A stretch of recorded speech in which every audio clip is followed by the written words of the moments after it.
உங்களுக்கு மூளை இல்ல மண்ணுதான் இருக்கு. மண்ணுதான் வேணும். எப்படி சுண்டக்காய் வத்தல விழுது? ஏ பானு, உனக்கு என்ன நக்கலா? என் மண்டையில என்ன மண்ணா இருக்கு? இது சின்ன பொண்ணு வீட்ல இருந்துதான் வருது. எதுக்கு இப்படி சுண்டக்காயை தூக்கி தூக்கி போட்டுட்டு கிடக்காங்கன்னு தெரியலையே. ஆமாக்கா, வா போய் கேட்டுட்டு வந்துருவோம். போலாம் போலாம். அரே கோவத்துக்கு இந்த சின்ன பொண்ணு வாங்க.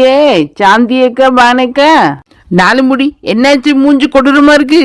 ஏ சின்ன பொண்ணு, உனக்கு அறிவு இருக்கா? எனக்கு இருக்கு, ஆனா உனக்கு இல்ல தானே? உனக்கு ரொம்பதான் இருக்கு. சுண்டக்காயை தூக்கி தூக்கி போட்டுட்டு கிடக்க. நம்ம சுண்டக்காயை தூக்கி தூக்கி போட்டது எப்படி இந்த நாலு முடிக்கு தெரிஞ்சது? இங்க பாரு, நீ தூக்கி போட்ட சுண்டக்காய் எல்லாம் என் மண்டையில தான் விழுந்தது. ஐயோ சாரி அக்கா, இந்நேரத்துக்கு அங்க யாரும் இருக்க மாட்டாங்கன்னு நினைச்சு தூக்கி தூக்கி போட்டேன். கடைசியில பார்த்தா நீங்க அங்க உட்காந்து கதை பேசிக்கிட்டு இருக்கீங்க, உங்க மண்டையில விழுந்துட்டு இருக்கு.